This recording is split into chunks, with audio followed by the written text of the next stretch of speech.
Bonjour, bonjour et bienvenue. Alors, merci à tous d'être avec nous aujourd'hui pour ce premier webinaire de veille technologique de l'année 2024.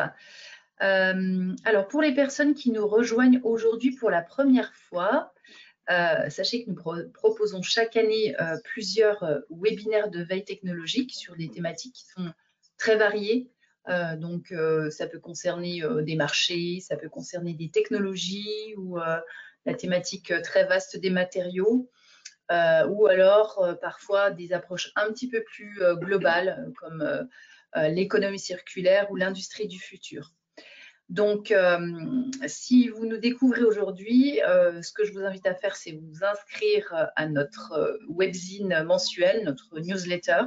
Je vous ai mis un petit aperçu. Vous avez un lien dans la partie chat. Vous pouvez cliquer et aller faire un petit tour, puis vous inscrire.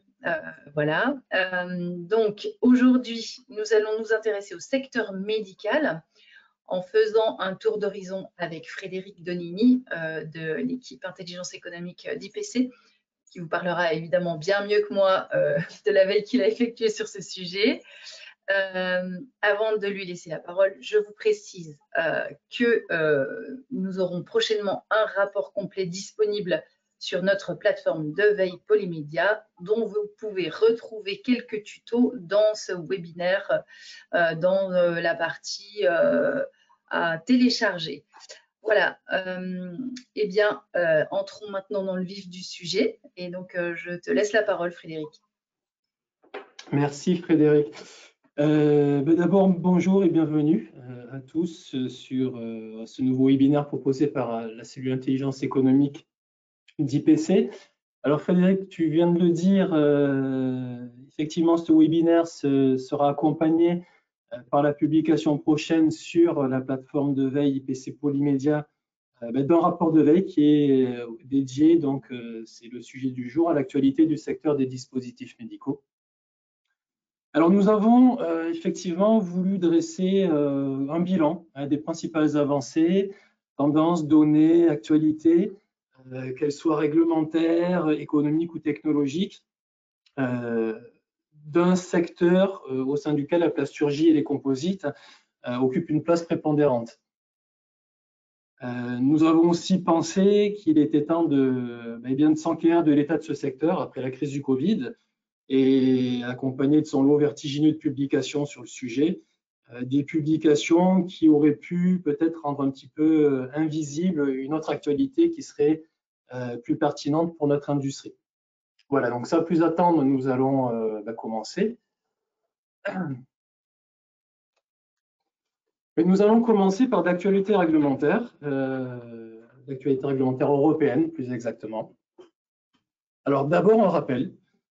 Donc pour mémoire, le secteur européen de la technologie médicale est actuellement en train de passer d'une réglementation régie par les directives européennes sur les dispositifs médicaux DM d'une part et de diagnostic in vitro DIV d'autre part, à deux nouvelles réglementations. Alors sans revenir sur les raisons profondes du processus de révision de la réglementation, nous nous souviendrons seulement qu'il s'est achevé en avril 2017 et qu'il a abouti à la publication au journal officiel de l'UE, c'était le 5 mai 2017, de deux nouveaux règlements du Parlement européen et du Conseil. Voilà, c'est ceux qui sont indiqués sur cette slide. Alors, pourquoi revenir sur ces éléments passés? Simplement parce que le processus enclenché alors n'est pas achevé et il doit s'étaler sur plusieurs années encore. Il s'avère que certains éléments des nouvelles réglementations ont soulevé des questions parmi les professionnels et ont entraîné in fine des retards. Alors, il y a une question en particulier qui a suscité de vives inquiétudes, c'est celle de l'obtention du marquage CE médical. Alors, pour faire court, tous les dispositifs médicaux produits en Europe doivent désormais être recertifiés par des organismes notifiés. Le problème, c'est que ces derniers ont du mal à respecter les périodes de transition.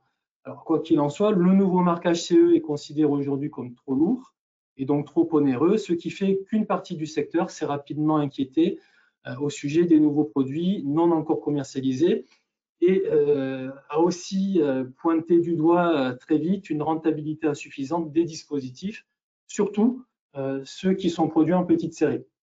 Alors, pour ce qui est de la France, selon le SNITEM, qui est le Syndicat national de l'industrie des technologies médicales, si aucune solution n'est trouvée, une partie des équipements médicaux existants ne pourrait plus être vendus en 2025, faute d'avoir pu obtenir à temps la certification exigée par le nouveau règlement européen.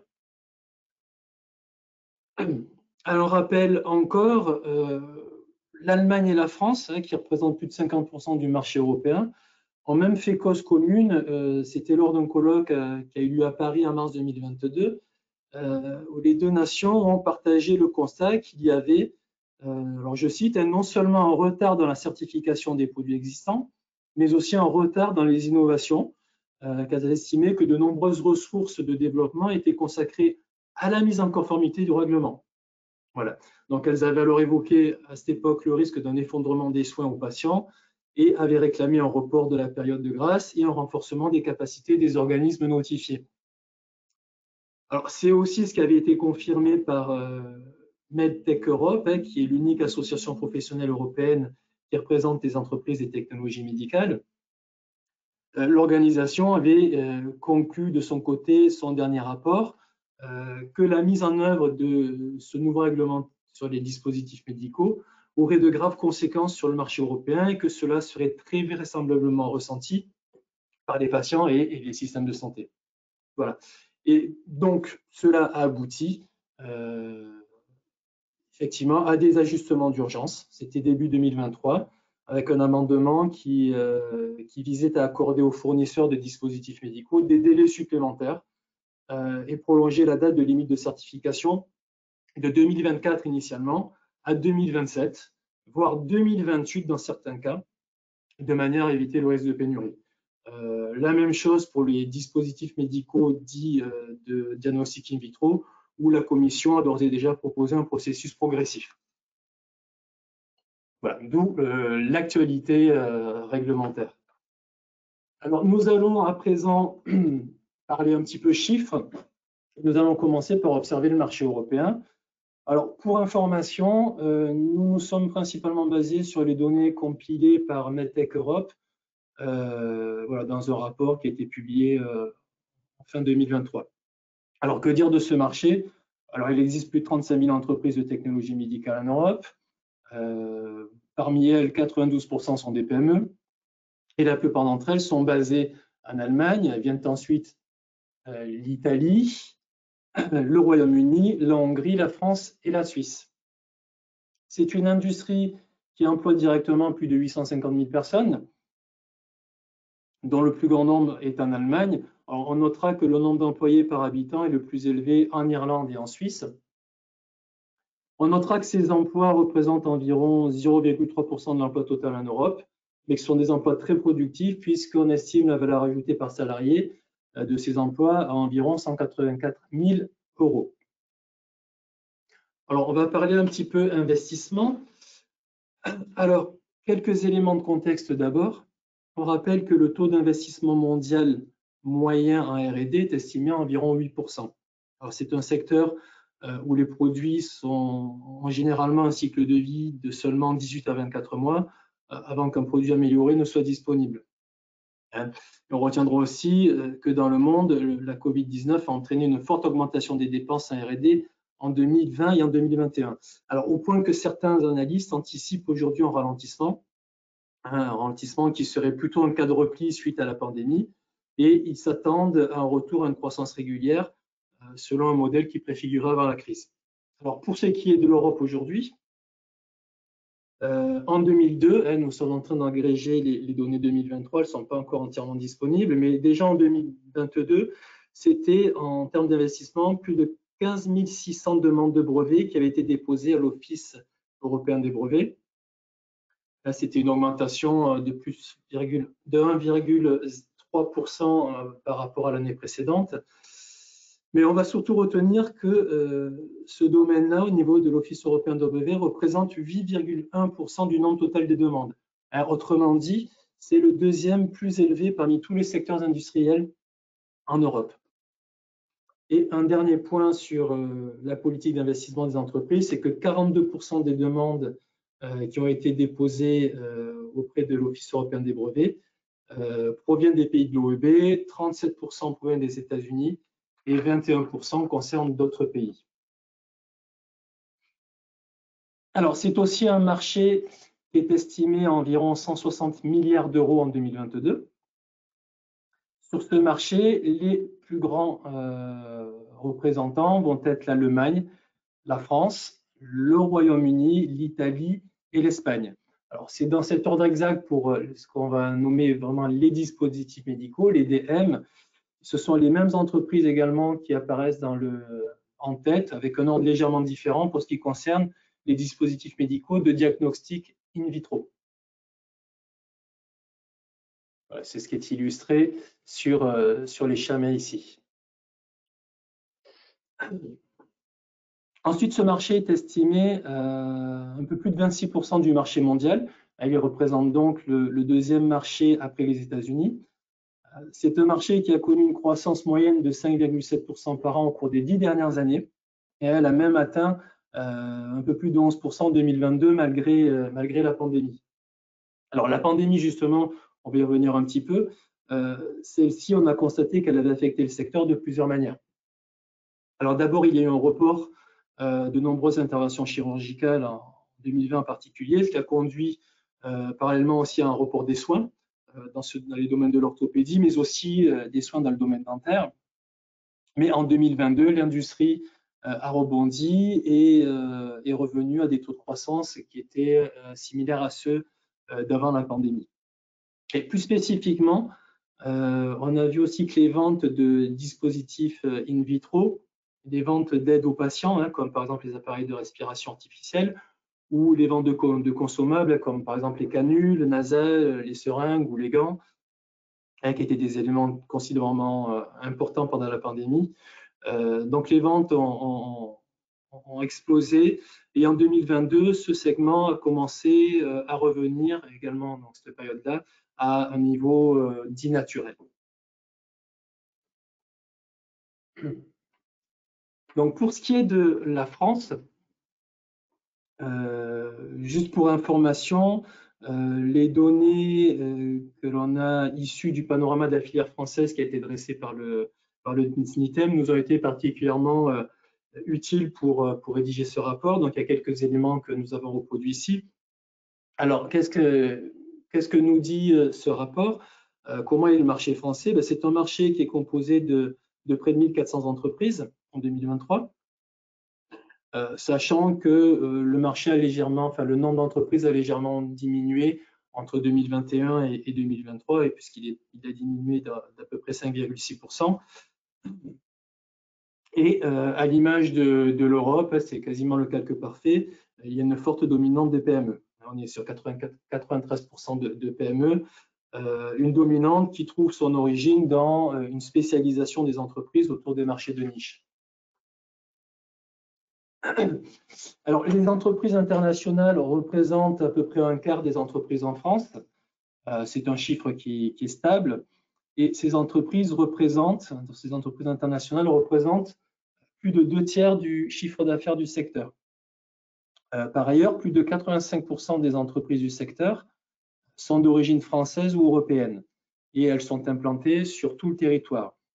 Alors justement, en parlant de territoire, on constatera que ce sont les régions Île-de-France et Auvergne-Rhône-Alpes qui regroupent la moitié des sièges sociaux, avec respectivement 36% pour l'Île-de-France et 18% pour la région Auvergne-Rhône-Alpes. Et on retrouve ces mêmes régions qui accueillent plus du tiers des sites de production cette fois-ci. Alors, dans ce cas-là, l'ordre est inversé puisque c'est la région Aura en termes d'installation de production qui devance l'Île-de-France, avec respectivement 24% pour le premier et 14% des installations de production pour le second. Alors, on parle de production, effectivement. La production elle passe en particulier par des entreprises sous-traitantes. Il y en a 667 en 2023 qui sont actifs partiellement ou exclusivement sur le secteur. Ce sont des entreprises qui représentent plus de 12 000 emplois. Et cette sous-traitance représente environ un petit peu plus de 11 milliards de chiffre d'affaires, dont un peu plus de 11% sont réalisés dans le dispositif médical. 3 cœurs de métier également sont nettement identifiables, qu'il s'agisse de chiffre d'affaires ou de ressources humaines. Ces cœurs de métier sont la mécanique, la plasturgie, qui nous intéresse en particulier, et le secteur de la conception. Et pour finir là-dessus, les régions Aura, Bourgogne-Franche-Comté et Nouvelle-Aquitaine représentent 50% des sous-traitants. Dernier élément qui concerne le marché français, la part du chiffre d'affaires qui est consacrée à la R&D est relativement stable depuis 2001. Elle se situe aux alentours de 7%. Pour un chiffre d'affaires du secteur de l'ordre d'un peu plus de 32 milliards d'euros. Et c'est un secteur, un chiffre d'affaires qui a connu une croissance sur la période 2021-2023 de près de 5% par an en moyenne. On est sur 4,9%. Alors, dans le détail, on a eu une légère décroissance pour les entreprises du DM sur la période 2019-2021 en raison du Covid, et un rebond avec une croissance de l'ordre de 0,5% sur la période actuelle. Et de son côté, on a eu une dynamique de croissance qui a été très positive pour les entreprises du diagnostic in vitro depuis 2019. Et on est à peu près entre 5 et 10% par an. Voilà, on en a fini avec cette présentation de chiffres. Donc, je vous rappelle, tous ces éléments sont mieux décrits dans le rapport qui sera édité prochainement.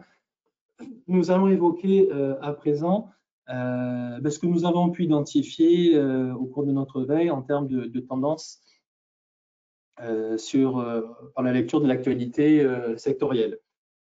Alors, dans ce premier point dédié aux nouvelles pratiques, il sera notamment question d'utilisation de matériaux polymères pour seringues pré-remplies. Il sera question de bioimpression, de télémédecine et de dispositifs connectés, et également d'intégration de ce qu'on appelle les nouvelles réalités, réalité virtuelle, réalité augmentée, et l'intégration de l'intelligence artificielle pour le diagnostic et le traitement. Alors, ce premier point concerne ici donc les seringues pré-remplies. Alors, l'un des progrès récents concerne effectivement l'utilisation de seringues pré-remplies en matériaux polymères. Elles sont en constante augmentation grâce en particulier à l'arrivée de matériaux innovants, biocompatibles avec les autres composants de la seringue. Et puis, ces seringues en polymère, par rapport au verre, elles ont pour avantage en fait, d'avoir une meilleure résistance au choc, en particulier lors des phases de remplissage, de stockage ou de manipulation. Elles ne doivent pas être lavées, séchées, stérilisées avant d'être remplies. Il y a également moins de risques de contamination lors de l'assemblage avec l'aiguille, puisqu'un assemblage pourrait nécessiter pour le verre une fusion de l'aiguille et du verre, et donc un risque de contamination par des métaux lourds, par exemple. Elles sont plus faciles à fabriquer car elles incorporent moins d'étapes. On a vu également des opérations de surmoulage de l'aiguille sur le tube. Alors, deux faits d'actualité ici pour illustrer un petit peu cet essor de ce type de dispositif. D'abord, l'allemand Schott Pharma, qui a annoncé investir 371 millions de dollars en Caroline du Nord pour faire sortir de terre un nouveau site destiné à soutenir la croissance de la demande en vaccins et d'autres produits. Alors, l'entreprise prévoit notamment de produire des seringues remplies en polymère afin, donc je cite, de répondre aux besoins de stockage à très basse température pour le transport des produits à base d'ARN messager. Et déjà, on l'avait constaté aussi, en mai 2023, la même entreprise avait lancé une seringue fabriquée à partir d'un copolymère d'oléfine cyclique capable de supporter des congélations approchant les moins 100 degrés. Et plus près d'ici, c'était en octobre 2023 à Tours, où on apprenait que le laboratoire Delpharm bouclait un investissement de 28 millions d'euros pour mettre en place une nouvelle ligne de production et de conditionnement destinée ici aussi à fabriquer des seringues aseptiques pré-remplies en matériaux polymères également. Alors, l'autre tendance aussi que nous avons identifiée, qui est une technologie en plein essor, une technologie qui permet de fabriquer des tissus ou des organes artificiels à partir d'un modèle numérique. Il s'agit de la bioimpression.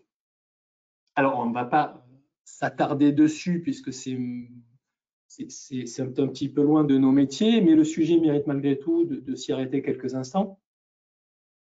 Donc, c'est une technologie qui est utilisée en médecine, enfin, principalement en médecine dite régénérative, hein, où elle permet notamment de développer des échafaudages osseux qui peuvent être résorbables, échafaudages osseux sur lesquels on va greffer d'autres tissus. Et d'ailleurs, ces divers procédés représentent à peu près les principales contributions en matière de publication sur le sujet, ce qu'on a pu constater. Mais pas seulement, hein, puisque la bioimpression permet également de créer sur mesure des tissus humains physiologiquement complexes, alors par exemple pour tester différents médicaments sur des organes spécialement créés à cet effet, ou alors la bioimpression peut permettre de concevoir de la peau pour traiter des blessures graves. Alors, avant de terminer là-dessus, on ajoutera qu'il y a un autre pan prometteur également de cette technologie qui est l'impression 3D de médicaments. Alors, les avantages d'une telle pratique, rapidement, en fait, c'est que ça permet d'adapter la dose de chaque médicament en fonction du patient, et ce, beaucoup plus facilement et rapidement. Mais surtout, en pédiatrie, par exemple, ça devient très intéressant parce que on sait que l'âge et le poids de l'enfant influent énormément sur les modalités d'administration du médicament. Et c'est aussi une technologie qui pourrait être également possible, enfin, qui permettrait de rendre possible la combinaison en un seul comprimé, en fait, de 2 ou plusieurs médicaments, ce qui réduirait de fait le nombre de comprimés qu'une personne doit avaler. Et ce serait un procédé qui serait particulièrement adapté aux personnes âgées qui souvent doivent prendre plusieurs médicaments dans la journée.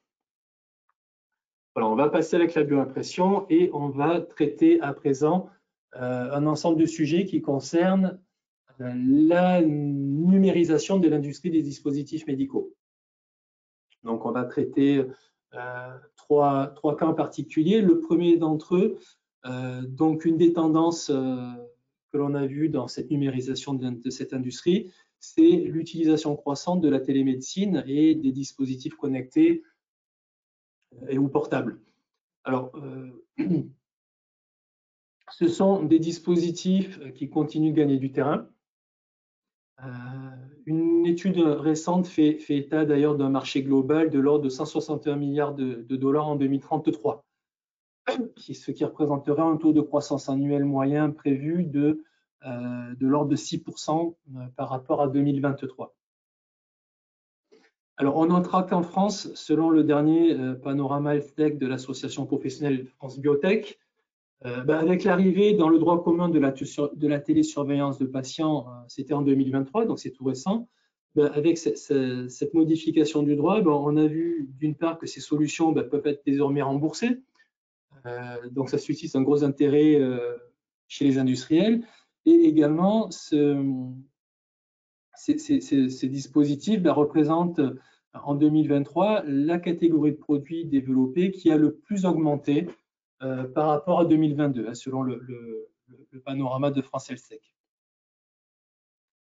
Alors, à titre d'exemple, ici, on va citer dans l'actualité récente, c'est ce qui est illustré en haut à droite sur votre écran, c'est la société française Withings qui a fait sensation au CES 2024 avec la présentation de son outil BIM-O, qui est un appareil tout en un, qui est capable de faire office de stéthoscope, de thermomètre, d'oxymètre et d'électrocardiogramme,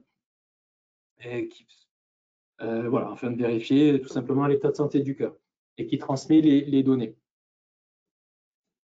D'autres acteurs qui ne sont pas des pure players de l'industrie des dispositifs médicaux proposent de leur côté aussi des dispositifs similaires. Alors, sur la base, cette fois-ci, d'appareils qui ne sont pas initialement conçus à cet effet. Alors, un exemple que l'on a identifié également, ce sont des chercheurs, alors ça se passe aux États-Unis, qui ont par exemple présenté une nouvelle méthode pour rendre plus simple et plus abordable le contrôle de la tension artérielle. Alors comment ont-ils fait? Ils ont simplement réalisé par fabrication additive un accessoire qui est attaché à un smartphone à l'aide d'un clip et qui transforme le smartphone en tensiomètre, voilà, avec transmission des données derrière. Donc c'est la partie ça correspond à la photo en illustration en bas à droite de votre écran. Alors on va terminer sur ce point concernant la télémédecine, la télésurveillance, simplement en rappelant que ce sujet de médecine connectée en rappelle un autre, qui est celui de la sécurisation de l'accès aux données de ces appareils, évidemment. Alors, ce n'est pas une question que l'on va traiter dans le cadre de ce webinaire, pour ne pas alourdir notre présentation, mais vous en trouverez en tout cas un développement dans le rapport à paraître.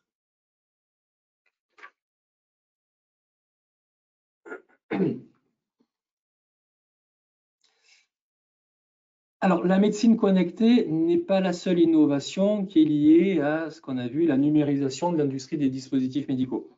D'autres technologies sont en développement et jouent un rôle clé aujourd'hui. Alors, la réalité virtuelle et la réalité augmentée, par exemple, ont un rôle non négligeable dans la formation des professionnels de santé. Il est par exemple possible de s'entraîner à la dissection de cadavres dans un environnement de réalité virtuelle qui est couplé à des dispositifs haptiques, par exemple. Alors, ces technologies de nouvelle réalité ont également prouvé, on va dire, leur efficacité pour les opérations chirurgicales complexes.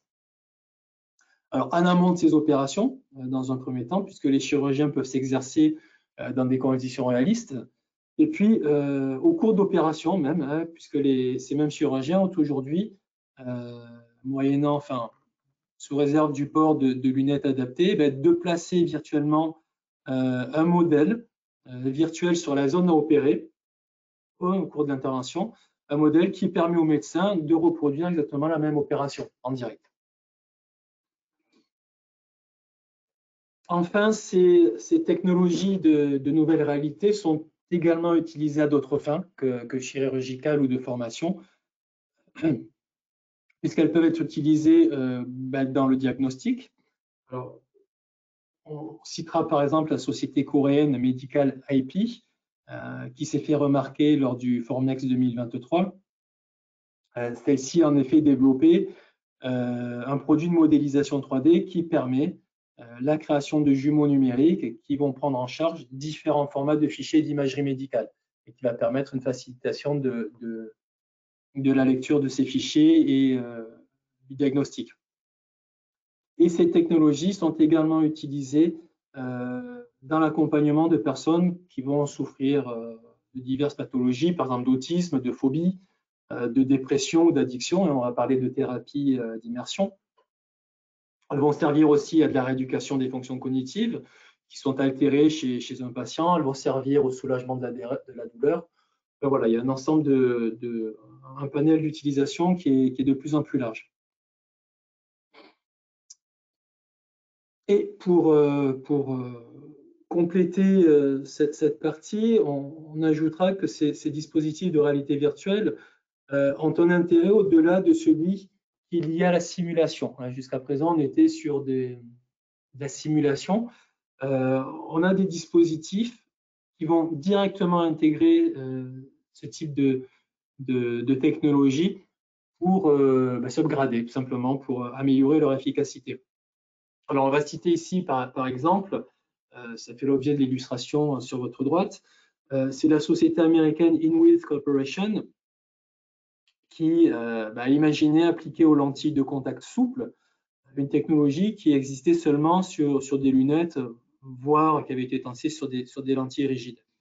Et cette société a présenté, c'était lors du CES 2022, ce concept de lentilles souples en hydrogel qui est parcouru par des circuits électroniques extensibles et souples.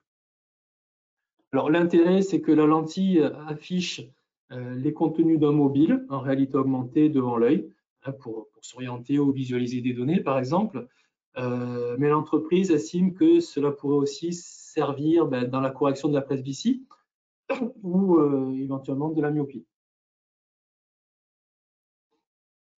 Et pour conclure sur cette partie des nouvelles réalités, on a constaté que, enfin, on a même identifié plusieurs études qui malheureusement sont difficilement comparables, hein, parce qu'en fin de compte, on ne connaît pas vraiment les sources informationnelles et les modes de calcul des agences qui les réalisent, mais des études qui s'accordent toutes, au moins pour avancer des taux de croissance spectaculaires de l'utilisation de ces technologies pour les années à venir. Donc, les chiffres qui sont donnés sont à retrouver également dans la partie consacrée à ces réalités au sein de notre rapport. Dernier point que nous souhaitions aborder concernant ces nouveaux outils liés à la digitalisation, enfin la numérisation plutôt des dispositifs médicaux, c'est l'intelligence artificielle. Alors, on reconnaît aujourd'hui que l'intelligence artificielle intégrée au cloud et complétée, enfin, est couplée à l'utilisation de dispositifs connectés, a un rôle important à jouer dans la création de bonnes expériences de télémédecine et de téléconsultation de manière générale. Alors, par exemple, la reconnaissance vocale qui s'appuie sur l'IA permet aujourd'hui aux médecins de créer des notes cliniques précises et détaillées simplement en parlant. Voilà, donc ça c'est plutôt intéressant parce que ça permet d'abord de redonner du temps médical aux médecins et ensuite ça permet surtout, ça apporte un avantage non négligeable, enfin indéniable dans un contexte de télémédecine où il est déjà complexe d'établir une connexion humaine par vidéo. Autre avantage, c'est que cela évite au médecin de regarder constamment son clavier. Et puis par la suite, ça peut lui permettre d'éviter d'avoir à taper des comptes rendus. Alors on citera comme exemple pour l'intelligence artificielle utilisée en télémédecine le cas de la société brestoise Ozo AI, qui a développé un système intelligent de détection des situations de détresse. Alors, le principe en soi est simple, il repose sur une analyse sonore effectuée grâce à l'intelligence artificielle, une analyse sonore de l'environnement quotidien. Et par cette analyse sonore, la technologie va indiquer, notamment sur le smartphone des soignants, si l'alerte requiert par exemple une intervention rapide, parce que on va entendre l'étouffement, on va entendre une altercation par exemple, des râles ou des choses comme ça, ou s'il s'agit d'une demande courante de soins, donc moins urgente. Alors, l'intelligence artificielle peut également, donc dans le cadre de son utilisation dans les dispositifs médicaux, servir et contribuer à une meilleure détection et à la prise en charge des maladies par donc l'optimisation du diagnostic. Et on a découvert que certaines solutions d'intelligence artificielle, par exemple, étaient capables d'analyser rapidement les images médicales et de détecter des anomalies qui pourraient être invisibles à l'œil humain, et puis dans un temps particulièrement rapide.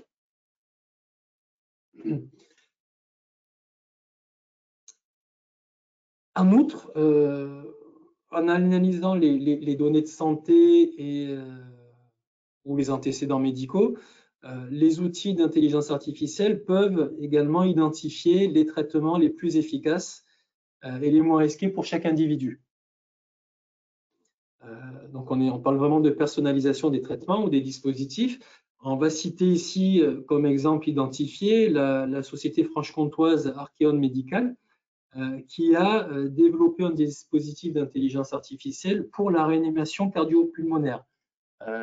Et ça se fait avant l'arrivée à l'hôpital. Donc l'outil qui a été développé, qui s'appelle EOLife, indique en fait au sauveteur la quantité exacte d'oxygène à administrer aux patients en détresse respiratoire. L'intérêt, c'est que ça permet un meilleur taux de survie de réanimation et puis également, ça sécurise son utilisateur. Donc ça, c'est ce que vous avez en illustration. C'est l'image qui est au milieu.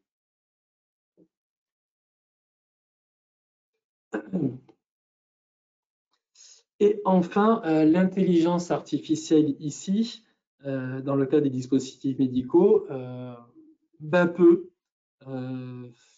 Alors, c'est être utilisé, on va dire, au-delà d'un simple outil qui serait destiné à améliorer la prise en charge médicale.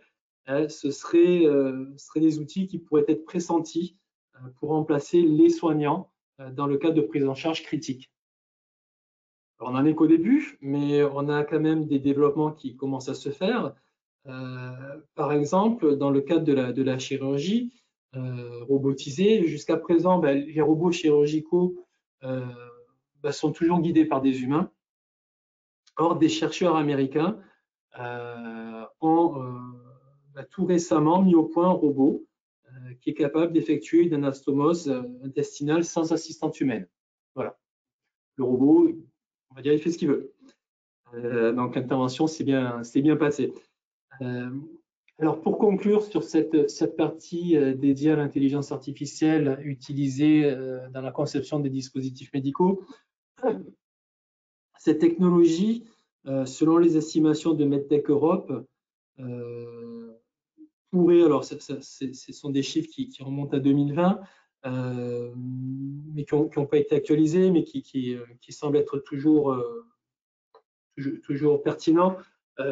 MedTech Europe estime que cette technologie pourrait sauver environ 400 000 vies par an, pourrait donc représenter 200 milliards d'euros d'économie annuelle et libérer jusqu'à 1,8 milliard d'heures de travail chaque année.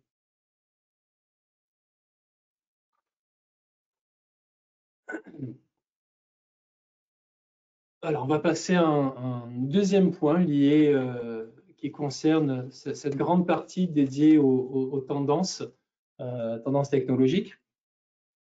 Nous allons parler à présent de fabrication additive. Alors, cette technologie adaptée aux dispositifs médicaux est en train, nous semble-t-il, de révolutionner le secteur des dispositifs médicaux. Avec les progrès de la technologie et ceux de la science des matériaux, les possibilités de création de dispositifs personnalisés, complexes, moins onéreux, se développent rapidement actuellement. Alors, tout comme on l'a évoqué avec les technologies des nouvelles réalités, ici encore, de nombreux rapports, peu comparables encore une fois, ont en commun qu'ils identifient aujourd'hui les soins de santé comme l'une des principales applications de la fabrication additive et ils illustrent de manière chiffrée également le potentiel d'une technologie en plein essor. Donc ça, vous pourrez trouver ça dans le rapport, mais ce sont également des conclusions qui sont partagées par un rapport de référence qui est le rapport Wallers.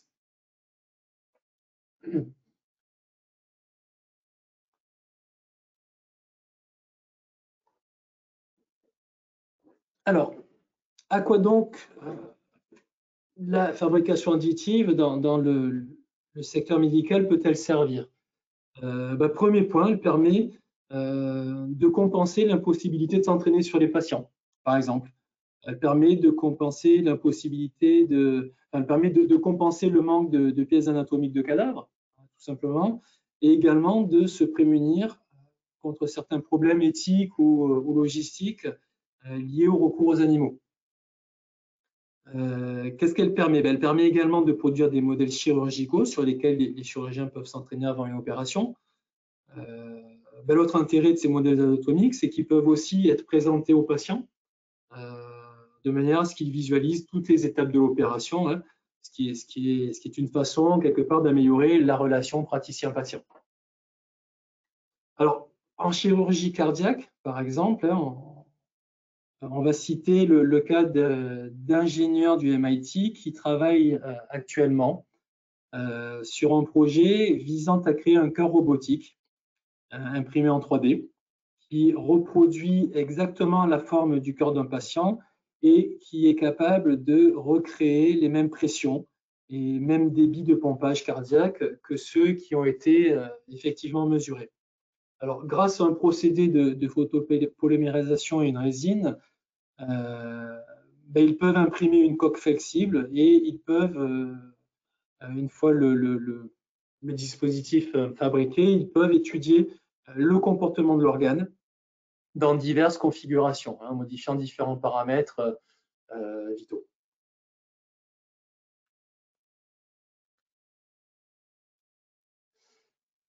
Alors, après le patient, dont on copie des parties de lui-même, hein, ce sont aussi des instruments complexes qui sont destinés à être utilisés avec le patient ou pour le patient, qui peuvent être conçus grâce à l'impression 3D. Alors, un exemple hein, qui est illustré ici, qui est celui de chercheurs américains qui ont imprimé alors un ioniseur miniature, hein, un émetteur électrospray. Alors, pour ceux qui l'ignorent, j'ignorais ce que c'était également. C'est un élément qui applique une haute tension à un échantillon liquide, tel que le sang, avant de propulser un jet de particules chargées dans un spectromètre de masse. Alors, la finalité ici, c'est simplement de concevoir plus facilement un outil hautement performant utilisé en microbiologie médicale. Voilà, un procédé qui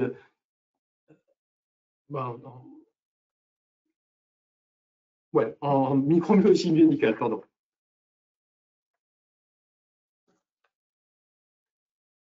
Dernier point concernant, un autre point concernant la fabrication additive dans le secteur médical, c'est la conception d'implants et de prothèses. Alors, il s'agira ici de remplacer sur une longue durée un organe ou de suppléer une ou plusieurs de ses fonctions. Alors, dans ce cadre-là, effectivement, l'objet doit être entièrement adapté au patient et à son anatomie. Alors, ici encore, l'impression 3D peut être plus flexible et moins coûteuse que les méthodes de production traditionnelles. Alors, pour ce type d'application de la fabrication additive, sachez que au cours de notre veille, nous avons collecté un nombre très important de publications. Alors, il sera notamment question de prothèses oculaires plus vraies que nature, il sera question de prothèses mammaires sur mesure, il sera question de plaques de reconstruction maxillofaciale, de prothèses intraosseuses, etc. La liste est très très longue. Alors, en illustration, on pensera simplement ici à la start-up toulousaine Anatomic Modeling qui a imprimé la toute première prothèse trachéobronchique. Alors, son directeur général énumérait en 2017 les avantages de cette technologie. Ces avantages sont toujours ceux qui sont mis en avant aujourd'hui. Hein. Ces avantages sont, on passe directement d'un modèle numérique 3D au modèle anatomique physique en gardant une bonne précision. On gagne du temps, on réduit les coûts, on personnalise au maximum et on peut réaliser des formes géométriques très complexes qui sont difficiles à obtenir via des techniques de fabrication traditionnelles. Alors, au-delà de l'implantation, hein, comme on vient de le voir, l'impression 3D aura aussi permis d'automatiser le processus de création des prothèses auditives et dentaires. Alors, en illustration, hein, c'est l'image en bas à droite, c'est Smilers, par exemple, qui est la filiale du groupe français Biotech Dental, qui est une entreprise spécialisée dans les aligneurs dentaires. Smilers produit désormais automatiquement des milliers, c'est de l'ordre d'à peu près 6000 moules de thermoformage par jour pour aligneurs dentaires personnalisés, donc grâce à la fabrication additive. Alors évidemment, la fabrication additive en implantologie va nécessiter le développement de matériaux biocompatibles et implantables, qui plus est adaptés au processus de fabrication tout particulier qu'est la fabrication additive. Alors sur ce créneau, si l'on met de côté la céramique et le métal, Evonik s'est imposé comme l'une des références. Alors, la société allemande qui a créé plusieurs filaments de grade médical, dont certains aident à la cicatrisation osseuse, a dévoilé récemment deux nouveaux matériaux. Ce sont des filaments à base de PEEK, PEEK, renforcés en fibre de carbone, avec une destination particulière pour les plaques osseuses et les prothèses reconstructives. Alors, outre les qualités mécaniques du composite, nécessaires pour ce type d'application, ce nouveau matériau aurait une excellente biocompatibilité et serait adapté aux patients allergiques aux métaux. En outre, et il ne parasiterait pas les images radiologiques. Alors, on notera également Invibio Biomaterial Solutions, qui est une filiale de Victrex, qui a lancé il y a quelques mois le produit PIC Optima AM, qui est un filament polymère PIC implantable et optimisé pour la fabrication additive. Enfin, dans l'actualité toute récente, c'était la FDA, donc ça se passe aux États-Unis, qui a accordé il y a quelques jours l'autorisation 510K pour la solution d'implant crânien imprimé en 3D par 3D Systems. Le produit, c'est VSP PIC Cranial Implant.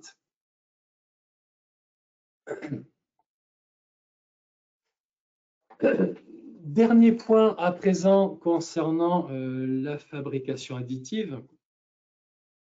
Rapidement, en parlant d'appareillage personnalisé, on va parler ici d'un univers dans lequel il existe une profusion, véritablement une profusion d'exemples de réalisation en 3D. On ne va pas tous les voir, mais il s'agira par exemple de rendre des fauteuils roulants plus confortables, de créer différents types d'orthèses, de concevoir des exosquelettes destinés aux membres supérieurs et inférieurs, etc., etc., etc. La liste est infiniment longue ici également. Et ici aussi, dans ce cadre-là, s'impose la nécessité de développer des matériaux adaptés au contact, un contact qui peut être prolongé, un contact avec quoi? Avec des tissus vivants, comme la peau ou les muqueuses, et également les fluides corporels. Alors, de nombreux matériaux ici ont été dernièrement proposés. Il y en a beaucoup, on va pas les citer, mais simplement, on va vous renvoyer ici aux références que nous avons mises dans notre rapport. Différentes entreprises comme Formlabs, comme Stratasys, comme Henkel, comme Desktop Health, comme Evonik, comme Cumovis, qui ont sorti ces derniers mois différents matériaux destinés à ce type d'application. Et là, la liste est très longue aussi, parce qu'on a du PIC, du PEKK, du PPSU, du PDMS, du PEI, du PCL, du PDO, etc. etc. Bon, donc voilà, donc il y a une grosse recherche qui se fait au niveau des producteurs de matière, des compounders, pour proposer des produits adaptés à la fabrication additive dans le secteur des dispositifs médicaux.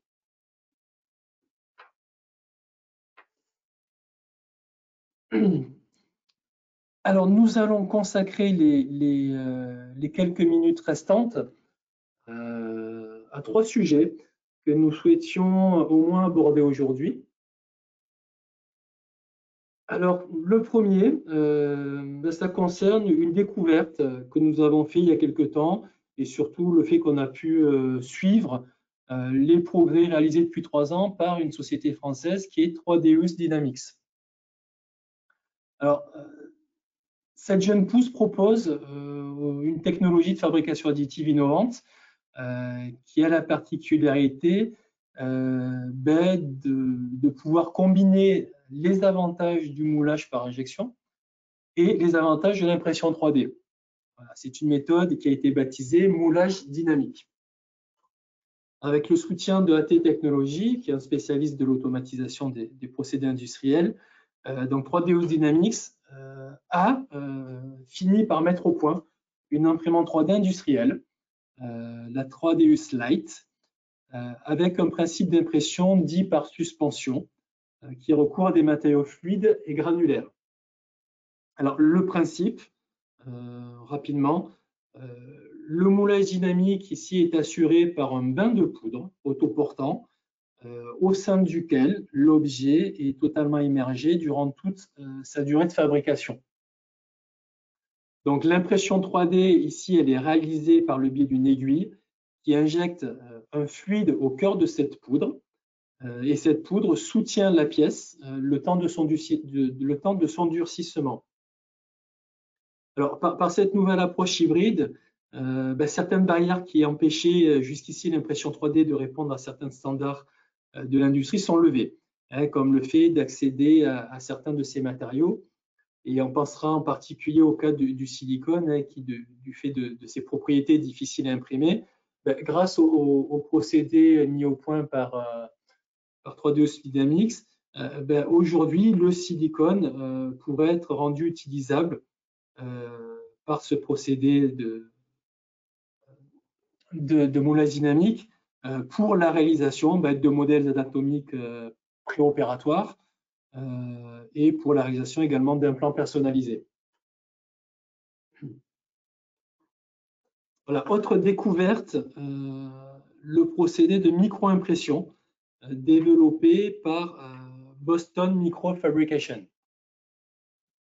Alors, c'est un procédé qui est basé sur la micro-stéréolithographie par projection, laquelle permet d'atteindre des résolutions d'impression très, très élevées.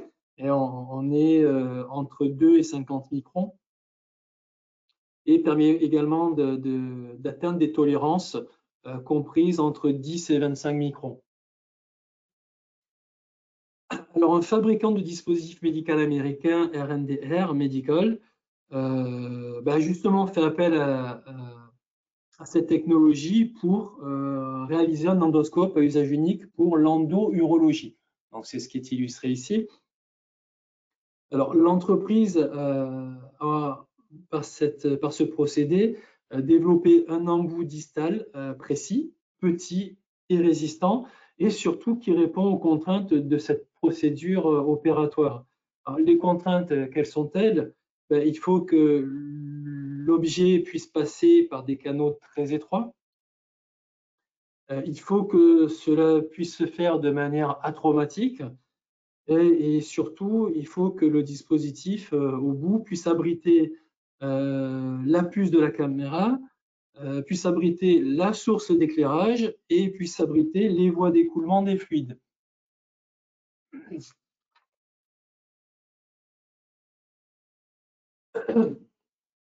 Et pour finir, il était important de noter que deux technologies en plein essor et que l'on a vu plus haut peuvent être combinées, à savoir l'intelligence artificielle et la fabrication additive. Effectivement, plusieurs projets que l'on a découverts exploitent aujourd'hui la synergie entre ces deux technologies pour développer de nombreuses pièces et notamment dans le domaine de la santé. Alors, c'est ainsi que la startup Alemki Robotics propose un support dorsal sur mesure, c'est ce que vous avez à votre gauche. Alors, simplement, grâce à une application mobile, les utilisateurs peuvent simplement prendre des photos de leur corps et de leur posture, et l'intelligence artificielle, derrière, fait le travail. Elle va analyser les images qui ont été prises et elle va fournir des données anatomiques ultra détaillées qui vont permettre de concevoir un produit de soutien dorsal qui a été baptisé dans ce cadre-là BackCare. Nous terminerons sur ce point en présentant un projet, alors c'est du local, visant à aider et améliorer le traitement et la reconstruction du visage d'enfants gravement brûlés. C'est une recherche qui a été menée par le Centre médical de rééducation pédiatrique Romance Ferrari, qui se situe à proximité de la ville de Lyon. Alors, quel est le projet? Le centre a conçu, donc avec le concours de la société 3DZ, qui est un intégrateur de solutions de Formlabs, et avec le concours d'Artec 3D, développeur de logiciels. Donc, elle a conçu des masques de compression personnalisés réalisés à partir de scans 3D. Alors, ce sont des dispositifs, pour expliquer ce que c'est, de maturation dermique graduelle, c'est le terme, et en fait qui permettent, lorsqu'ils sont appliqués sur le visage blessé, une régénération plus rapide des tissus de la peau. Alors, pour réaliser cette opération, en fait, on a un scanner qui a été mis au point, qui est piloté par une intelligence artificielle, qui réalise derrière une répute 3D en temps réel du scan du visage. Alors, l'intérêt aussi ici de l'intelligence artificielle dans cette opération, c'est qu'elle peut compenser, en fusionnant les images, les interruptions de prise de vue si, par exemple, l'enfant venait à bouger. Et ensuite, une fois que les données ont tout été enregistrées, le fichier de l'image tridimensionnelle créée est utilisé, in fine, pour créer par fabrication additive un moule de thermoformage. Donc la technologie, c'est du frittage de poudre de nylon ici, et moule de thermoformage qui va derrière être destiné à produire le fameux dispositif de compression. Alors, il y aurait de nombreuses autres informations à présenter. Alors, nous allons malgré tout nous arrêter ici. Le temps passe et puis il y a beaucoup de choses à digérer. Alors, quoi qu'il en soit, donc je le rappelle une nouvelle fois, le rapport qui est en fait le support de cette présentation sera très prochainement publié sur votre plateforme de veille pour l'immédiat. Vous serez bien entendu informé par une alerte publiée dans les news du matin, pour peu que vous y soyez abonné. Et donc, vous serez alerté de la mise en ligne de ce rapport. Il ne me reste qu'à vous remercier pour votre attention, à vous souhaiter une très agréable fin de journée. Et j'en profite pour vous donner rendez-vous le 30 mai prochain pour un prochain webinaire qui sera consacré cette fois-ci en emballage pharmaceutique et cosmétique. Merci beaucoup, à très bientôt. Merci Frédéric, au revoir à tous et à très vite.